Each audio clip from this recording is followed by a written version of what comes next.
जानकारी दी। गठबंधन का जहां सवाल है, ये एक कठिन पहल और कठिन प्रयास है, क्योंकि बहुत सारे दल जो गठबंधन के साथी हैं, ये चुनाव आपस में लड़ते हैं। राज्यों में जब चुनाव होते हैं तो ये सीधे प्रतिद्वंद्वी हैं।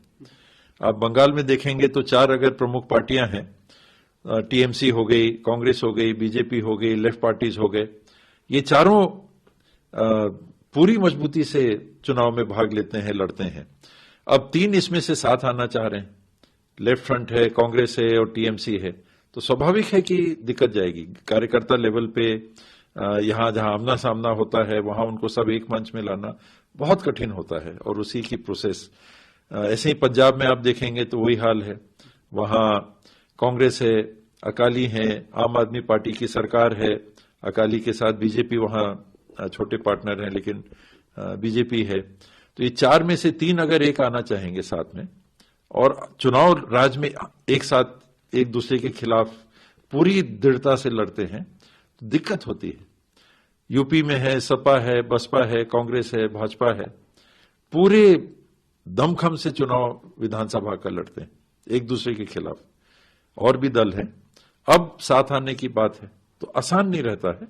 लेकिन फिर भी जो कारण है, जिस कारण एक आना है, देश के संविधान की व्यवस्थाओं को चुनौती मिल रही है, संवैधानिक संस्थाओं के साथ छेड़छाड़ किया जा रहा है, मीडिया के संदर्भ में बात आ रही है, जुडिशरी के संदर्भ में बात आ रही है, नागरिकों के अधिकार के संदर्भ में बात आ रही है, आपसी भाईचारे के संदर्भ में बात आ रही है, देश की सीमाओं के संदर्भ में बातें उठ रही हैं, भर्तियों के संदर्भ में बातें उठ रही हैं, महंगाई की बातें हैं, रोजगार की, बेरोजगारी की बातें हैं। गंभीर बातें हैं जिनको लेके सबका ये विचार है कि जिस दल को 40% गिरे हुए मत भी नहीं मिलते और कुल मतदाताओं का 25% मत ही मिलता है, वो ऐसा दम भर के कहते हैं कि हम पूरा हिंदुस्तान हमारे साथ है, हम हिंदुस्तान की आवाज हैं, हम हिंदुस्तान है।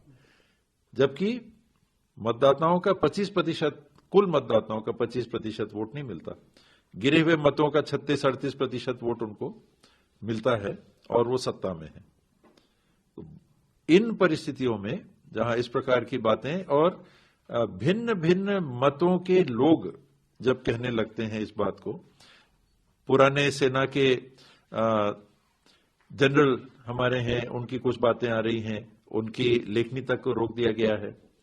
अग्निवीर के संदर्भ में उन्होंने कुछ कहा तो किताब भी उनकी रुकवा दी गई, जबकि अन्य बातों के संदर्भ में भी उन्होंने बातें अपनी पुस्तक में लिखी हैं। तो इस तरह से देश चल रहा है कि सेना के प्रमुख, जो हमारी सेना के प्रमुख रहे, उनकी लिखी हुई बातों पे भी रोक लगने की बातें जब सामने आ रही हैं, तब ऐसी कितनी बातों को गिनाया जाएगा, तब ऐसी परिस्थिति बनती है। और प्रयास जारी रहेंगे मेरे को लगता है, क्योंकि मामला सिर्फ चुनाव लड़ने का नहीं, देश के स्वरूप के भविष्य का है। किस प्रकार का स्वरूप हमारे देश का रहेगा, क्या संवैधानिक ढांचा रहेगा, क्या फेडरल हमारा स्ट्रक्चर रहेगा। इस सरकार ने तो जम्मू और कश्मीर के राज्य को ही खंडित कर दिया 370 के बहाने। 370 में लोग नहीं बोलेंगे भाई वो राज्य देश का हिस्सा होना ही चाहिए, बातचीत होके चल रहा था, धीरे धीरे चल रहा था, इन्हें खट से एक बार में कर दिया, शांति अभी भी स्थापित नहीं कर पाए। लेकिन उसके साथ में क्या चाल किया कि 2 यूनियन टेरिटरीज बना दी, लेह लद्दाख अलग, जम्मू कश्मीर अलग। अभी तक उसमें चुनाव नहीं हो रहे। तो 370 की आड़ में इन्हें क्या किया, एक प्रदेश को ही खंडित कर दिया।